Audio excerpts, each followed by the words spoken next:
안녕하세요. 예, 반가운 얼굴들 많이 뵈서 좋습니다. 우리 잠깐 기도하고 말씀 보도록 하겠습니다. 기도하겠습니다.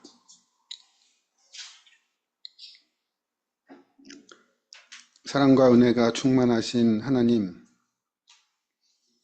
이 시간 저희가 또 모여서 주님께 예배드립니다. 저에게 생명을 주시고 지금까지 인생을 살게 하심을 감사합니다. 또한 공동체로 모여 주의 백성이 되게 하심을 감사드립니다. 이 시간 우리를 이끌어 오신 주님을 다시 한번 상고하고 돌이키고 바라보며 주의 말씀을 듣고자 합니다. 이 땅에 예수님께서 계셨을 때 말씀하시던 그 말씀을 다시 한번 들으며 오늘 우리가 또 우리 공동체가 또 이 사회가 한국교회가 어떻게 가고 있는지 깊이 되묻는 시간 되게 하여 주옵소서. 그래서 주님의 말씀이 우리 안에서 참으로 역사하는 시간 되게 하여 주옵소서. 예수님의 이름으로 기도합니다.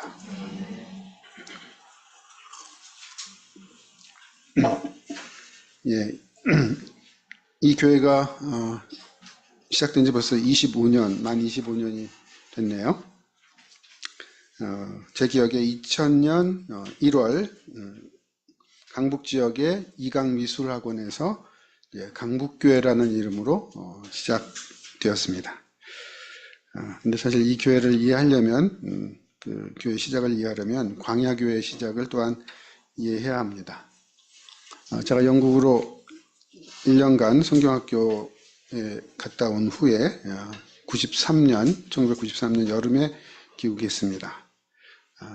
그리고 지인 몇 분과 또 이랜드 후배들과 함께 예배드리기 시작했습니다. 사도행전 7장에 있는 스데반의 이야기 중에 있는 그 광야교회라는 이름으로 저희가 교회 이름을 명명했고, 또 그때 에스라 성경대학원 대학교의 전신인 에스라 성경연구원을 만들기 시작했습니다. 그 광야교회는 그 1년 후에 우리 윤정화 장로님이 함께 하셔서 더 많은 사람들이 모이게 됐습니다. 저는 다시 유학을 갔고 1999년에 왔습니다. 그리고 2000년 초에 광야교회는 세 교회로 나눠집니다. 광야교회, 에스라교회, 강북교회. 그래서 이제 이강미술학원에서 강북교회가 시작이 됩니다. 저는 시작하자마자 잠깐 있다가 다시 영국으로 박사학위 과정에 유학을 갔고요. 다시 또 한국에 들어왔습니다. 제가 왔다 갔다 하죠. 에스라교회에 있다가 강북교회로 오게 됐고, 그때 이제 교회 이름을 투표로 결정을 했습니다. 믿음의 교회라고 이름을 변경하게 되었습니다. 맞죠? 뭐가 울리는데요?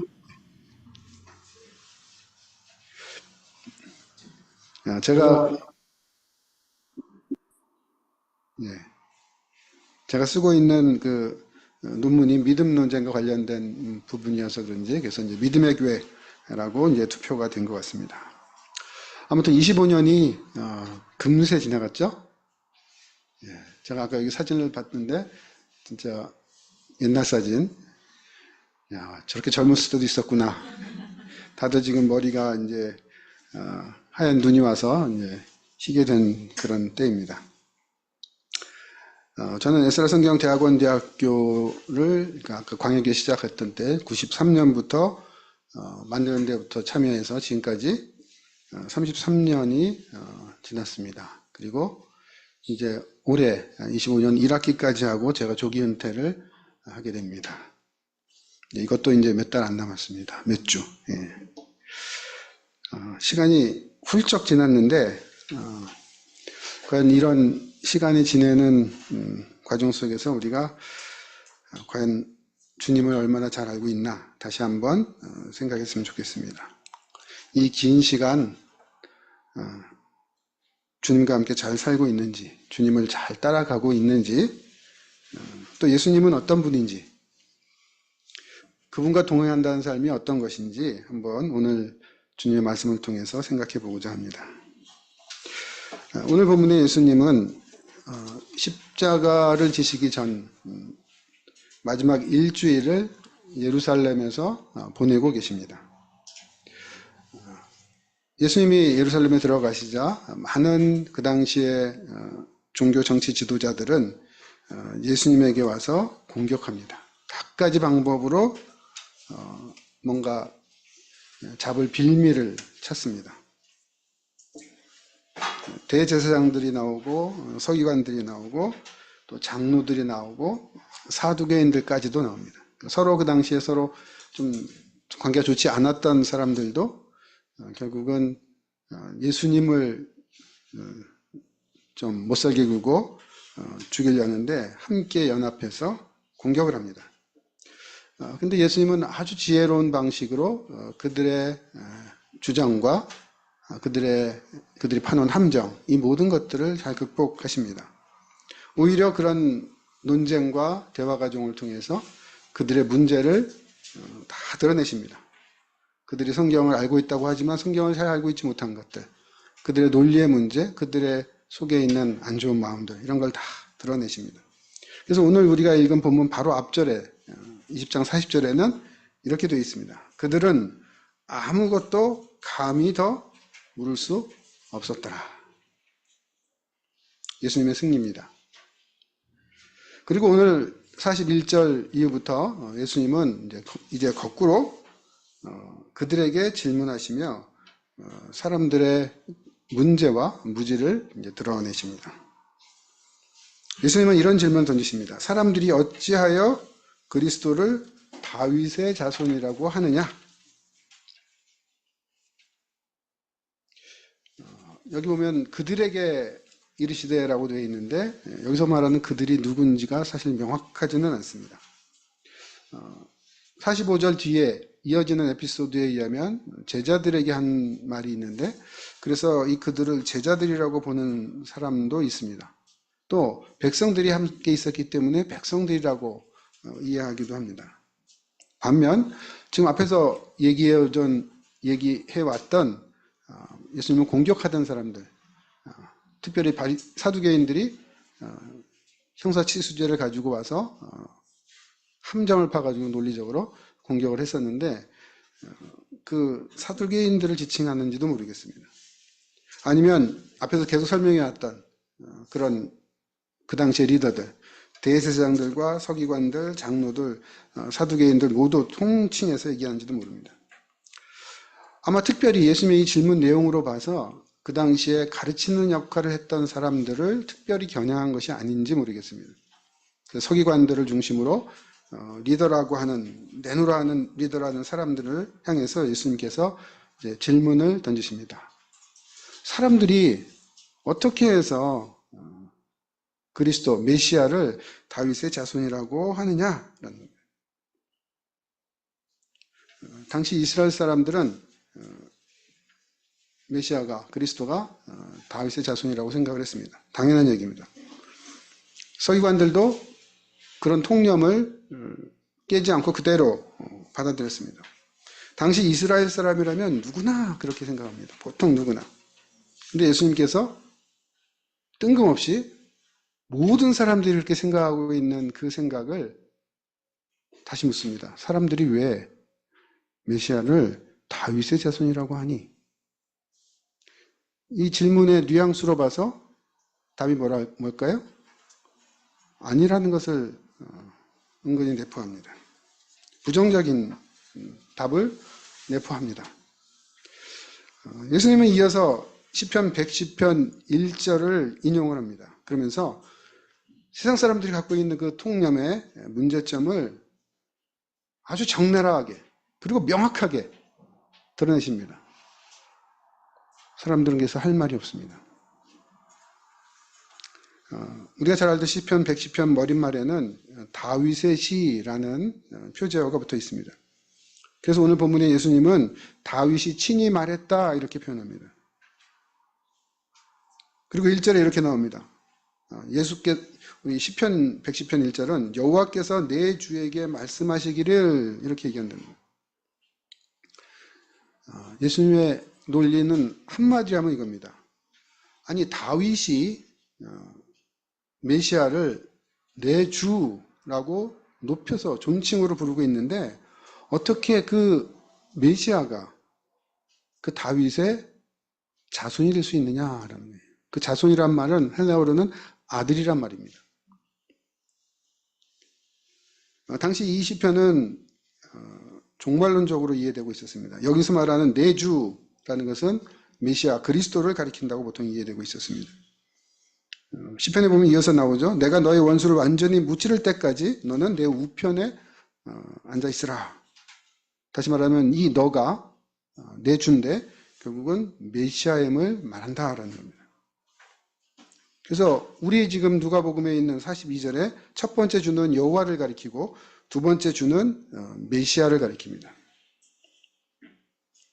그러니까 다윗이 자기 저 밑에 있는 자손에게 나의 주여라고 존칭으로 얘기했다는 겁니다. 생각해 보십시오.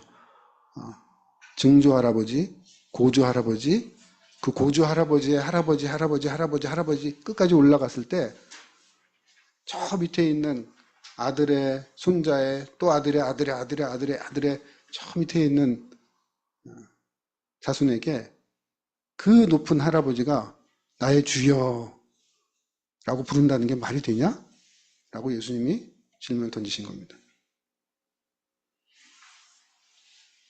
이상하잖아요.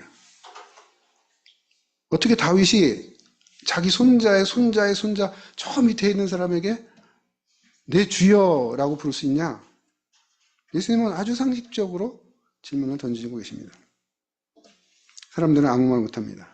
그런데 오늘 본문은 이상하게도 거기서 예수님은 질문만 하시고 더 이상 말씀을 안 하십니다. 말을 더 하셨는지 또 사람들이 답을 했는지 논쟁이 있었는지 누가복음 저자는 아무 말도 기록하지 않습니다. 참 이상합니다. 추측컨대 아마도 사람들은 이에 대해서 답을 못했을 겁니다. 그리고 예수님께서도 의도적으로 더 이상 말씀을 하지 않으신 것 같기도 합니다. 그렇기 때문에 굉장히 이상한 겁니다. 왜 예수님은 이런 말씀을 하셨으며 왜 사람들은 잠잠했으며 왜 누가는 더 이상 그 후속 이야기를 한마디도 쓰고 있지 않는지 그래서 의문이 증폭됩니다. 사실 그 의문은 크게 세 가지로 압축될 수 있습니다. 첫 번째 의문입니다. 아니 예수님께서 이렇게 말씀하셨다면 메시아 그리스도가 다윗의 자손이 그러면 아닌 건가? 라는 의문이 들 수가 있겠죠. 어떻습니까? 메시아가 다윗의 자손입니까? 아닙니까? 다윗의 자손이죠. 너무 분명한 얘기입니다. 예수님이 메시아이시고 예수님은 다윗의 자손이다라는 점을 누가복음은 처음부터 지금까지 보면 계속 얘기하고 있습니다.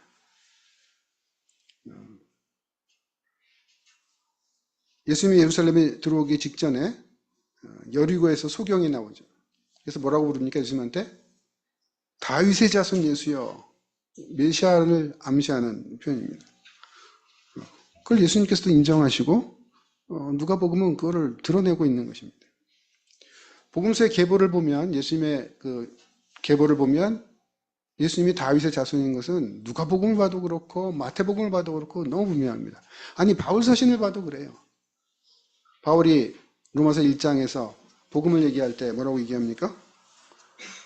다윗의 혈통으로 오셨고 나셨고 그런 표현합니다. 그러니까 메시아가 다윗의 자손 혈통이라는 것은 맞습니다. 근데 예수님은 지금 어떻게 메시아가 다윗의 자손이 되겠느냐라고 시편을 가지고 완전히 180도 답을 하고 계십니다. 왜 도대체 예수님은 이런 질문을 하신 걸까요? 당시 모든 사람들이 메시아가 다윗의 자손이라는 것을 알고 있었고 그렇게 생각했던 그 통념을 왜 확 뒤엎으신 걸까요? 그것이 두 번째 질문입니다. 그 답은 이겁니다.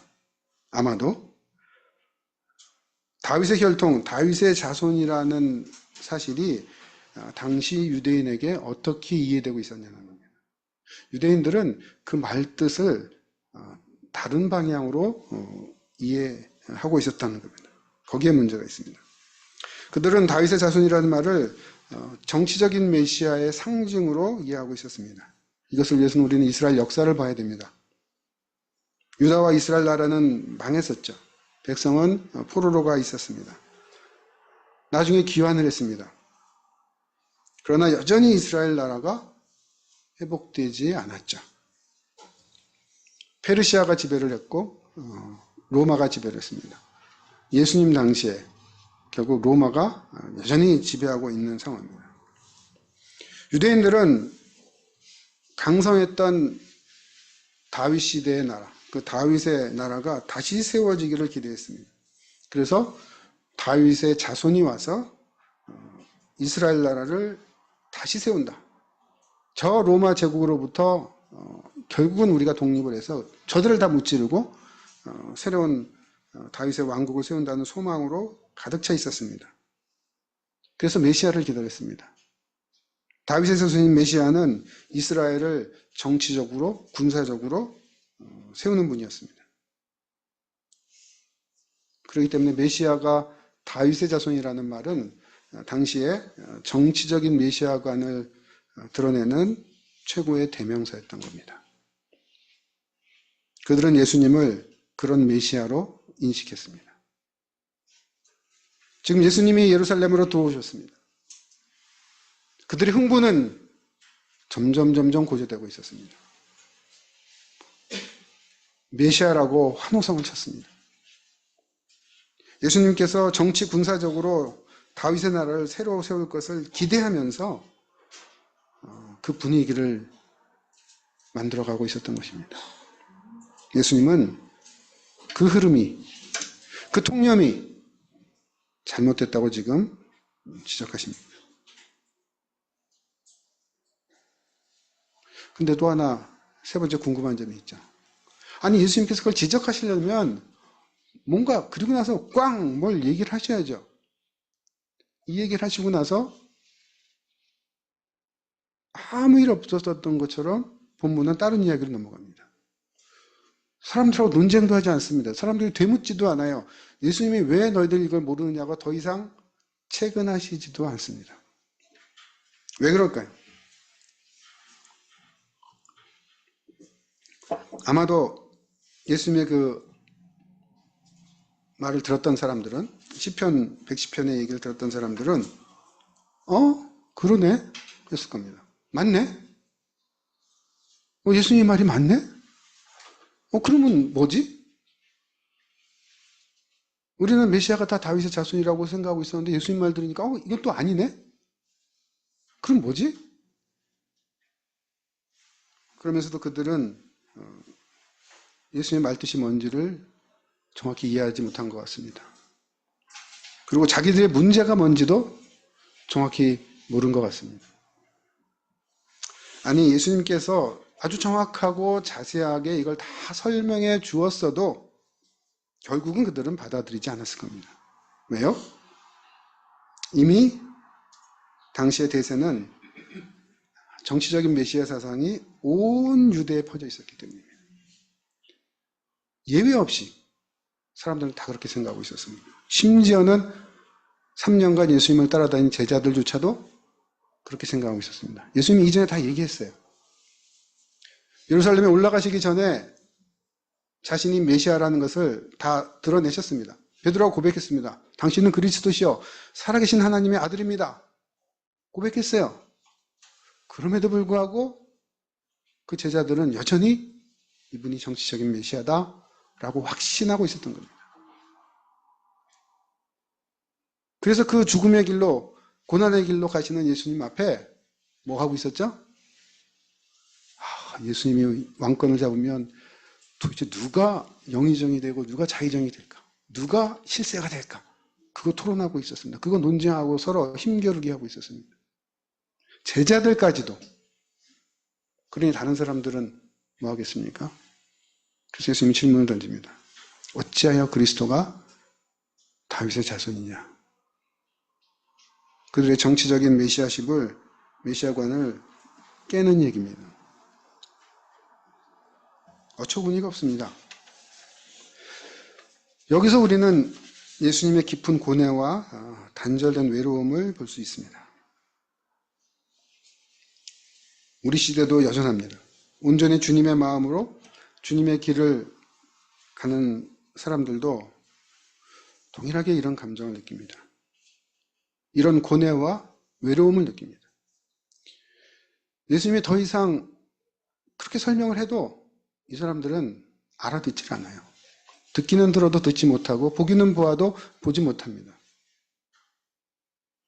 그들이 갖고 있는 기존의 생각을 바꿀 마음이 없어요. 지금도 여전히 세상은 주님과 다른 길을 갑니다. 성경을 읽어도 교회에 나와도 성경의 언어를 사용해도 자꾸 어긋난 길을 갑니다. 다윗의 자손이란 신앙적인 용어도 메시아라는 신학적인 용어도 결국 주님이 말씀하시는 길은 벗어납니다. 우리 시대도 여전히 이런 아이러니가 활기를 치고 있습니다. 왜 그럴까요? 세상의 흐름과 시대 정신 때문입니다. 세상의 흐름과 시대 정신 때문입니다. 예수님의 이 질문에서 우리는 진짜 우리가 질문해야 될 것을 깨달아야 합니다. 이것도 우리를 세 가지로 생각해 볼 수 있습니다. 그 첫째는 세상 흐름을 따라가는 게 그대로 따라가는 게 과연 적절할까? 라는 질문입니다. 과연 그게 적절한가? 예수님 당시 사람들은 그 역사의 흐름 속에서 사람들이 추구하는 시대 정신을 그대로 받아들였습니다. 따랐습니다. 이스라엘은 진정 독립국가가 되어야 하고 로마 제국의 통치를 받아들일 수는 없었습니다. 여호와 하나님을 섬기는 유대인들은 이스라엘의 독립을 바라는 게 당연했고 그 길을 추구했습니다. 당연히 오실 메시아는 이스라엘을 정치, 군사적으로 독립시키고 회복시키는 메시아이야만 했습니다. 그런데 예수님께서 능력을 보이셨습니다. 오병이어의 기적. 와, 이거는 우리의 경제적인 문제를 한 번에 해결할 수 있는 분이라는 것을 보여줬습니다.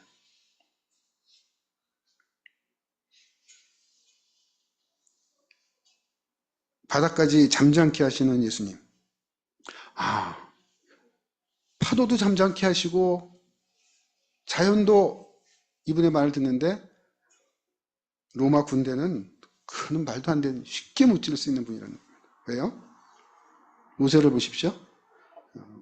바다를 갈라서 이집트의 바로 왕의 군대가 쫓아오는 것을 바닷물로 휩쓸어서 더 몰살시켜 버렸습니다. 아니 예수님은 바다도 잠잠케 하고 움직이시고 폭풍도 잠잠케 하시는 이분이세요. 모세보다 못할 게 무엇입니까? 로마 제국 12군단이 와도 아무런 문제가 없는 겁니다. 그들은 예수님의 기적을 보면서 아주 분명하게 그들의 정치적 메시아관을 붙들었습니다. 서기관들도 다르지 않았고 심지어 제자들도 그 길에서 벗어나지 못했습니다. 왜요? 그것이 그 당시의 시대 정신이고 세상의 흐름이었기 때문입니다.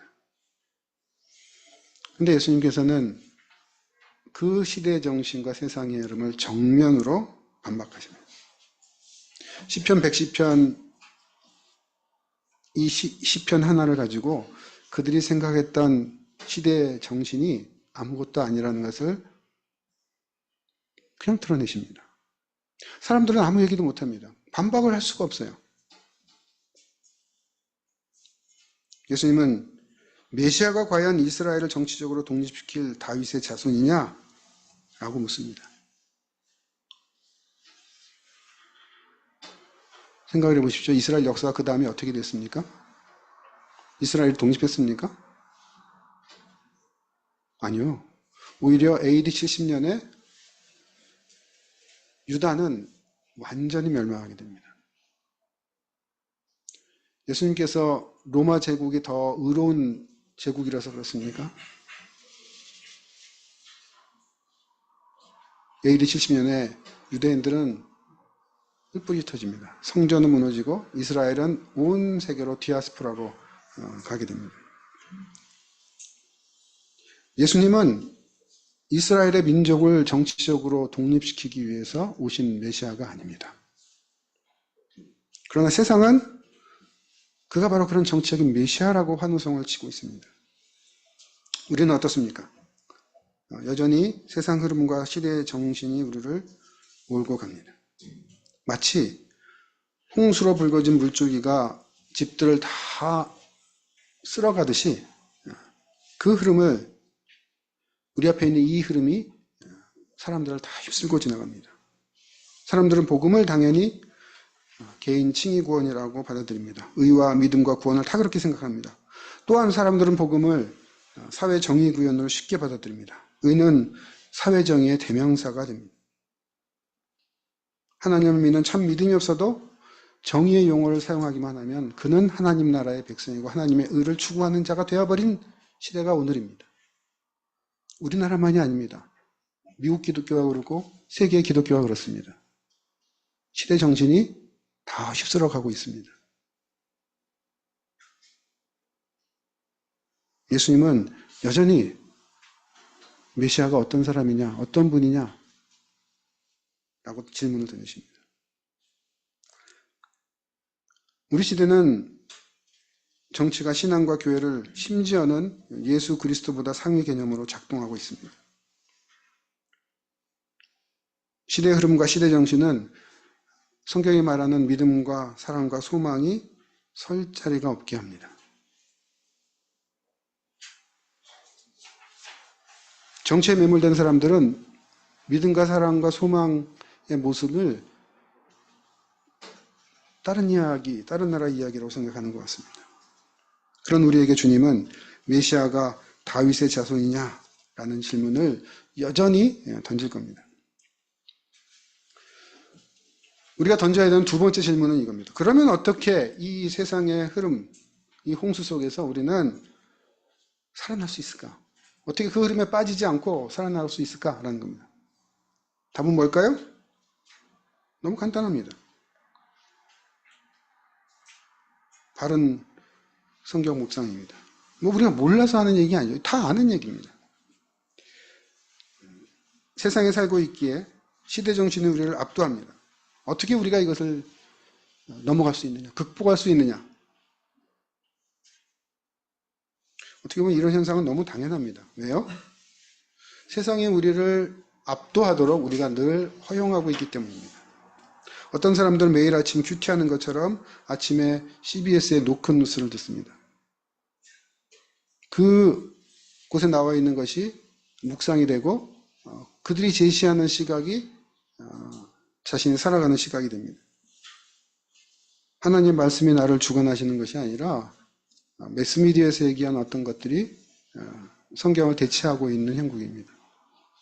아니라고 하고 싶겠죠. 그러나 세상을 보십시오. 그렇게 되고 있습니다.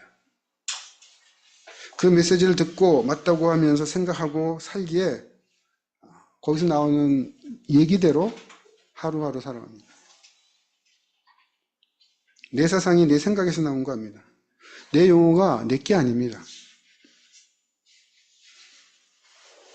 예수님 시대 사람들도 그랬거든요.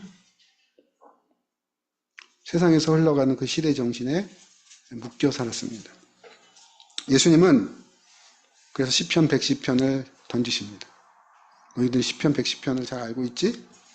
거기서 뭐라고 하지? 어떻게 메시아가 다윗의 자손이 될 수가 있지? 이 시편을 곰곰이 조용히 그대로 묵상했다면 누구나 이것을 알았을 겁니다. 왜요? 이게 어려운 논리인가요? 예수님이 무슨 삼각함수를 얘기했습니까? 미분방정식을 얘기했습니까? 모르는 외국어를 얘기했습니까? 상식적으로 알 수 있는 얘기인데 왜 몰랐을까요? 시대 정신은 우리를 그렇게 몰고 가기 때문입니다. 우리를 생각하지 못하게 만들고 말씀을 묵상하지 못하게 하기 때문입니다. 당시 사람들이 이 구절을 진짜 공고히 묵상했다면 그런 정치적인 메시아관에 매몰되지 않았을 겁니다. 당시 서기관들이 율법을 제대로 연구해서 답을 찾았다면 바르게 가르쳤을 겁니다. 하지만 그들은 성경보다 세상 흐름과 시대 정신을 따라갔기 때문에 용인했기에, 아니 오히려 더 바랬기에 그 흐름은 멈출 수 없었습니다. 그 흐름에 매몰될 수밖에 없었습니다. 최근 우리가 말씀을 아침에 묵상을 했죠. 누가복음을 통해서 엠마오 마을로 가던 두 제자, 여전히 그들도 그 길을 갔습니다. 그래서 절망했죠. 자기가 따랐던 메시아는 이게 끝이구나. 근데 예수님께서 그들을 다시 만나셨습니다. 그래서 뭘 설명하셨죠? 뭘 얘기를 하셨죠? 성경을 얘기하셨습니다. 성경을 풀어주셨습니다. 그러자 그들의 마음이 어땠다고요? 뜨거워졌습니다.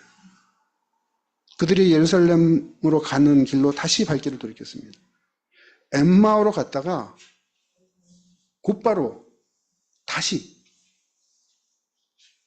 아마도 늦은 시각이기 때문에 다시 엠마오에서 예루살렘으로 오는 것이 쉽지 않았을 겁니다. 근데 그들의 삶의 방향이 다시 바뀌었습니다. 뭐 때문에요?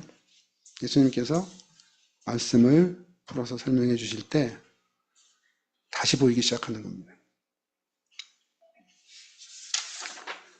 마지막 질문이 진짜 중요합니다. 예수님은 메시아가 다윗의 자손이냐라는 질문을 던지셨습니다. 이 질문은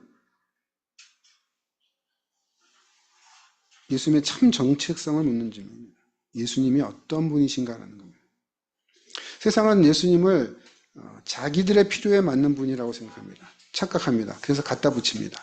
자기가 관심이 있는 곳에 갖다가 예수님을 놓습니다. 예수님의 소문이 돌자 사람들은 자기 나름대로 예수님을 생각합니다. 어떤 사람은 예수님에게 나와서 형과 유산을 나누는 재판장이 되어달라고 합니다. 그에게 예수님은 누가 잘못했는지 모르죠. 아마도 원고로 봐서, 예수님에게 원고로 봐서 형이 잘못될 수도 있을 겁니다. 공정하지 못하다는 겁니다. 예수님한테 와서 공정하게 이걸 좀 해달라. 재산 분배하는 재판장으로 예수님을 생각합니다. 당시 대다수의 사람들은 예수님을 다윗의 나라를 다시 세우는 정치적인 메시아로 확신했습니다. 예수님이 전하는 하나님 나라가 정치 군사적인 싸움의 승리라고 당연하게 받아들였습니다. 예수님이 십자가를 지시는 바로 그 순간까지 그랬습니다. 제자들도 그랬습니다. 말씀을 듣고 숙식을 같이 했고 그 기적과 이적을 눈앞에서 봤던 제자들조차도 시대 흐름을 벗어나지 못했습니다. 예수님이 어떤 분인지 이해를 못했습니다. 예수님은 사람들이 어찌해서 그리스도를 다윗의 자손이라 하느냐라고 되물으십니다. 예수님이 하나님 나라 사상을 제대로 이해하지 못하는 사람들에게 던지는 질문입니다. 그 예수님의 하나님 나라 사상을 우리는 과연 제대로 이해하고 있을까요? 그분은 이 세상 모든 나라를 다 무너뜨리고 참 세상과 참 질서와 새 세상과 새 우주를 만드시는 분입니다. 그냥 우리 사이에 있는 분쟁과 우리 사이에 있는 경제적인 문제와 재산 문제라든지 나라 사이의 싸움 문제, 이것만을 해결하시는 그런 분이 아닙니다. 내 편을 서주시는 그런 분이 아니라 이 땅을 만드시고 인간을 만드시고 새로운 세상이 도래할 것을 우리에게 보여주시고 새로운 몸이 있다는 것을 알게 해주시고 그 모든 열린 시야에서 이 땅에서 우리가 살아갈 힘을 제공하시는 분입니다. 그분은 하나님 자신이십니다. 내 경제적인 이익, 정치적인 입장을 대변하시는 분이 아닙니다. 내 정치적인 입장을 대변하는 기도에 우리는 주님을 부릅니다. 하지만 주님은 우리의 기도를 따라 일하는 일꾼이 아니십니다. 우리는 진짜 예수님이 어떤 분인지를 알아야 합니다. 말씀을 정리합니다. 예수님께서 예루살렘에서 십자가 죽음을 앞두고 탄식하면서 보내시는 그 7일 동안에도 사람들은 예수님이 진정 어떤 분인지 알지 못했습니다.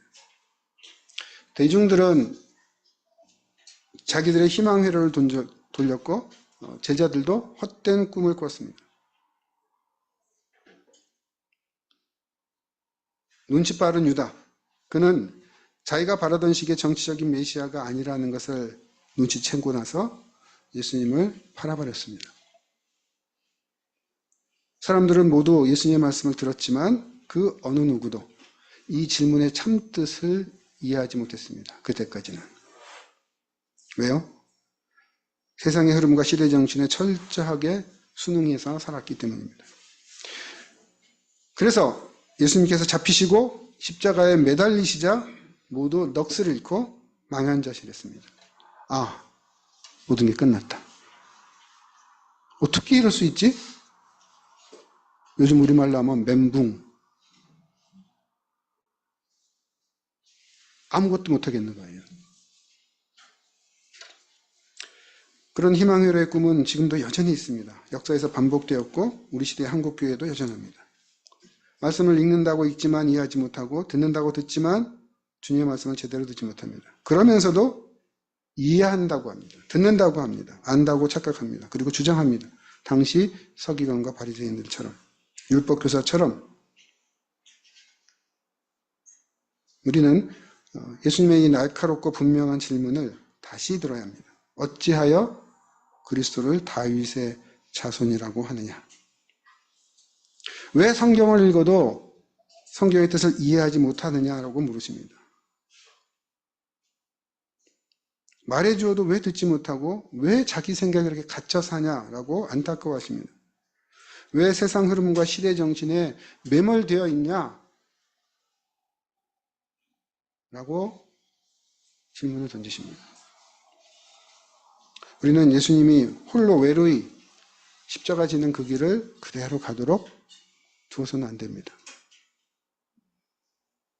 제자들도 외면했던 그런 모습으로 우리가 살아서는 안 됩니다. 우리는 주님이 어떤 분인지 바르게 깨닫고 그분이 이끄시는 길로 나아가야 합니다. 이 주님의 길에 동참하는 우리, 그런 공동체가 되기를 주님의 이름으로 축원합니다. 기도하겠습니다.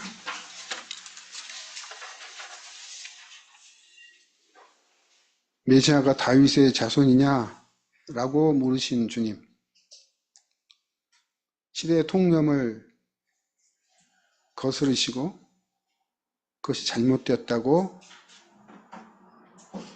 나지막히 그러나 날카롭고 분명하게 강하게 말씀하신 주님, 저희도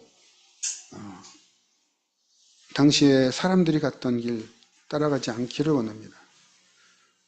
세상의 사고와 흐름, 그 홍수에 묻혀서 쓸려가는 그런 집들이 되지 않기를 원합니다. 주님, 저에게 긍휼을 베풀어 주시옵소서. 깨달음을 주시고 회복할 수 있게 하여 주옵소서. 말씀을 온전히 묵상해서 그 말씀이 우리에게 말하는 바가 무엇인지 알 수 있는 저희가 되게 하여 주옵소서. 주님이 어떤 분인지,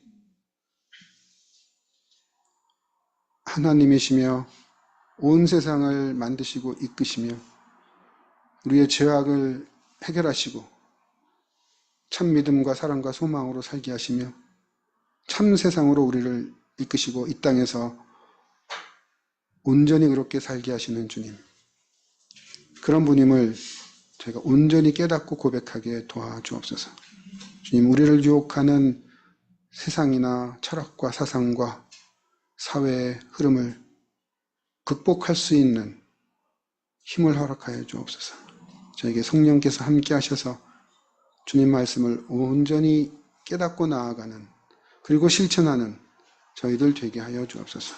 이 공동체를 붙들어 주시고 주님께서 이끄시는 주의 백성 되게 하여 주옵소서.